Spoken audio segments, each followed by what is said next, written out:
Juliette Rennes, bonjour.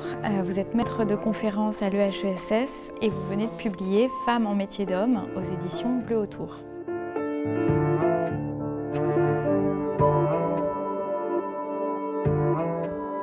Cette période m'a semblé doublement intéressante, à la fois du point de vue de l'histoire de l'accès des femmes aux professions réservées aux hommes, notamment aux professions diplômées. 1870-1914, c'est la période des premières étudiantes, avocates, doctoresses, et des métiers moins diplômés comme les cochères, les colleuses d'affiches, etc.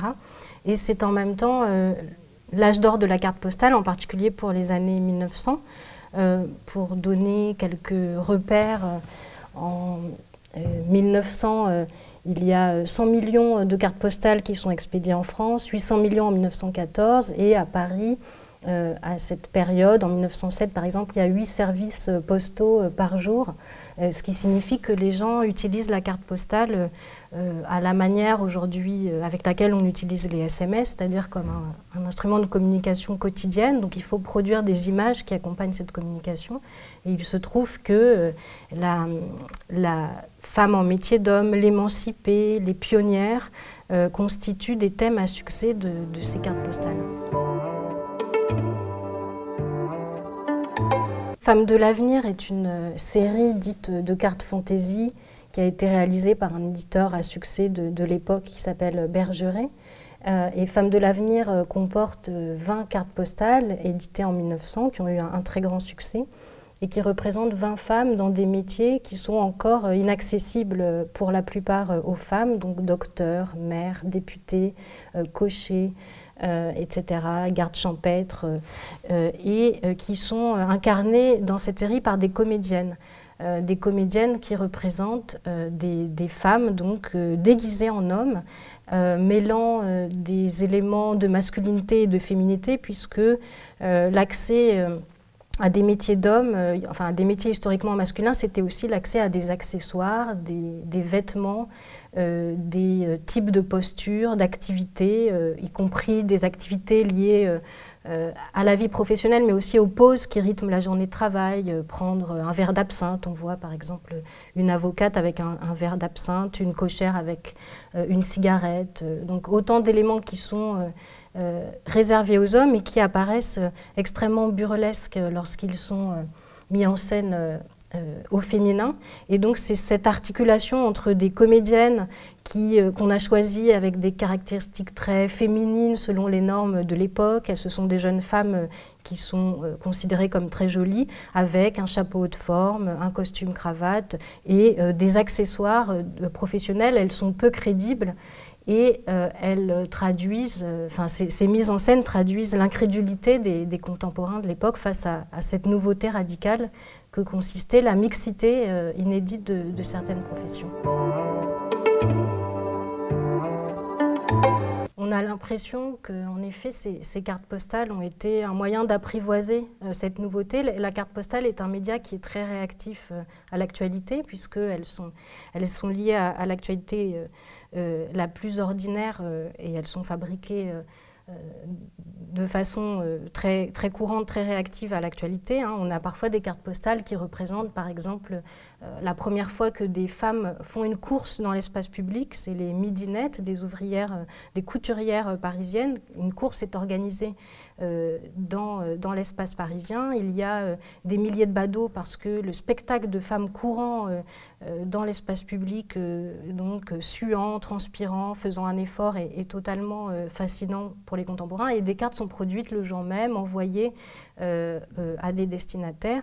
Donc le choix des images nous parle aussi effectivement de ce qui a interpellé les personnes de l'époque, puisque plus un thème avait un succès important, plus d'autres éditeurs imitaient ces premières occurrences de cartes, et ainsi l'avocate et la cochère sont les figures, par exemple, qui ont le plus fasciné les contemporains. On compte, par exemple, plus de 200 cartes postales différentes montrant les premières cochères, alors qu'elles étaient seulement une dizaine à Paris en 1907. Donc elles sont devenues des célébrités de cette époque. Et là, on a des cartes de reportage, à la différence des cartes des femmes de l'avenir qui sont incarnées par des comédiennes.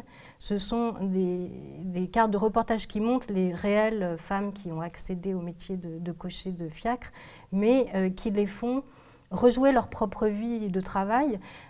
Et donc, on est entre la carte fantaisie et la carte de reportage, et la mise en scène de soi et la visée réaliste, et notamment puisqu'il était très difficile de saisir sur le vif pour des raisons également techniques liées au temps de prise de vue qui était nécessaire à l'époque. Et donc on a des cochères qui rejouent les scènes où elles montent dans un fiacre, rendent la monnaie à un client, etc. Il y a en effet des différences entre la représentation de l'accès des femmes à des métiers diplômés et d'autres à des métiers qualifiés mais moins diplômés. J'ai aussi travaillé dans ce livre sur les commentaires des expéditeurs et notamment on trouve beaucoup d'ironie sur les femmes dans des métiers ouvriers à dominante masculine. Les cartes postales s'intéressaient à la fois aux femmes accédant à des métiers traditionnellement masculins, mais aussi aux femmes minoritaires depuis toujours dans des métiers masculins, mais qui interpellaient les contemporains parce qu'elles portaient le pantalon ou elles travaillaient en plein air, autant de caractéristiques, elles exerçaient leur force physique qui était considérées comme peu compatibles avec la féminité. Et ces femmes-là, par exemple les pêcheuses d'huîtres, les parqueuses d'huîtres de La Rochelle, certaines femmes dans la métallurgie suscitent des commentaires ironiques des expéditeurs, et une bourgeoisie urbaine en vacances, par exemple, se moque de ces parqueuses d'huîtres en pantalon, alors même que nous, on peut les trouver intéressantes, fascinantes. Elles posent avec leurs pantalons en costume de travail, elles ont souvent mis un chemisier chic, peut-être pour l'occasion, et malgré tout, les commentaires des expéditeurs sur les cartes ironisent sur ces femmes peu féminines.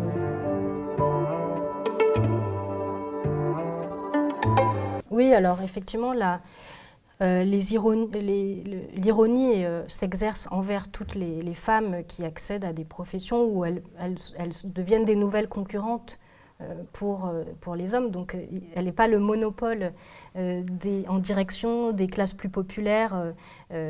On se moque aussi énormément des avocates, mais avec un registre différent, c'est-à-dire qu'alors qu'on stigmatise la masculinité excessive des femmes accédant à des métiers ouvriers, et donc ça c'est l'histoire assez longue de la moquerie envers les poissardes, les femmes qui jurent, etc., des femmes censées être proches d'une masculinité plus populaire.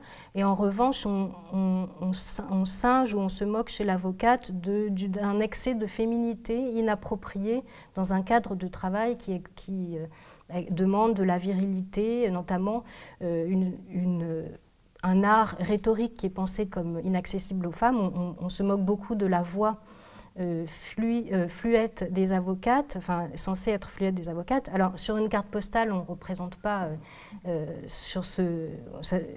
ne peut pas représenter ces moqueries auditives, mais on sexualise énormément les représentations d'avocates, ce qui en font des figures inappropriées au cadre professionnel.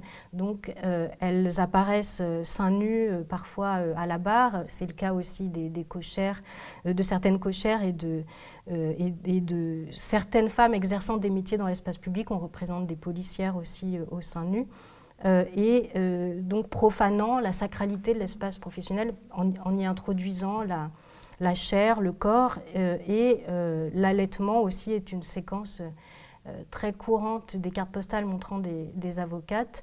On les voit interrompre leur plaidoirie pour allaiter à la barre, et une série du même Bergeret qui a représenté les femmes de l'avenir montre une avocate interrompant cette plaidoirie à la barre, et cette série s'appelle L'Émancipée, et évidemment il faut entendre de façon ironique ce titre, puisque qu'est-ce qu'une femme émancipée qui n'est pas capable d'exercer une activité sans être rappelée à l'ordre par sa fonction maternelle.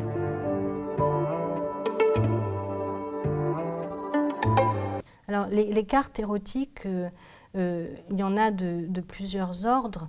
Il y avait une censure, une juridiction qui interdisait l'outrage aux bonnes mœurs et qui faisait que les cartes les plus érotiques, les cartes photographiques érotiques étaient vendues sous le manteau ou dans les maisons closes. Et on voit en effet des avocates seins nus, donc là des comédiennes seins nus en train d'interrompre, en train de plaider en déshabillé.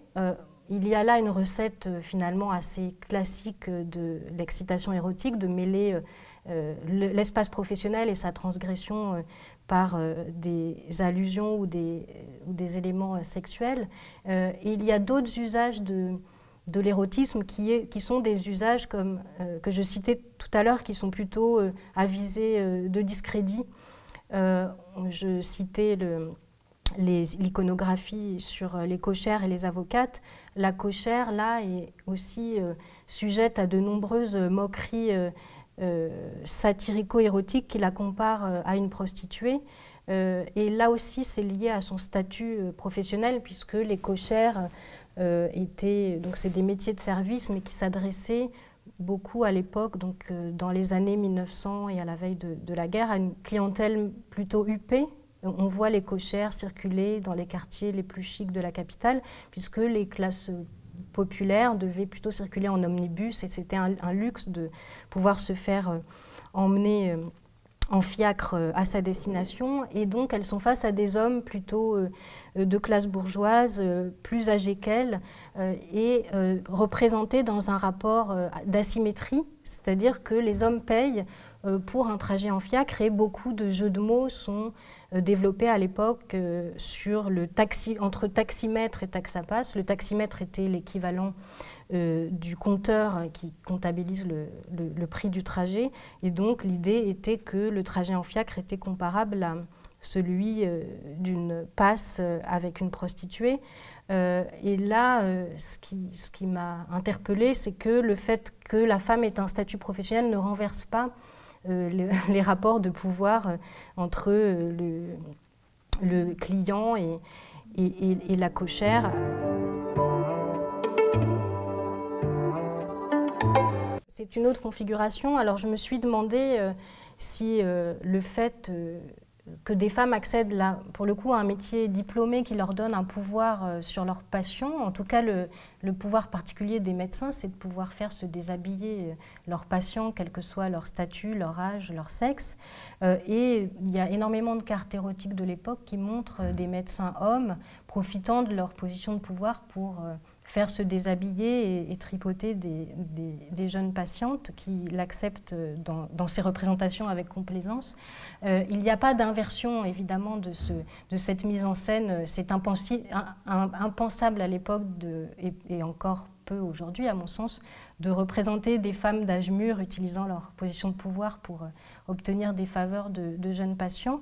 Mais en revanche, il y a quand même plusieurs séries de cartes qui mettent en scène l'attirance que des jeunes patients éprouvent pour ces femmes, ces doctoresses, pour ces femmes qui ont un savoir médical et une position professionnelle, et qui leur font, dans le cadre de l'interaction, une déclaration d'amour. C'est des cartes postales en série, hein, de 10 à 12 cartes postales, et ça se finit par une déclaration d'amour.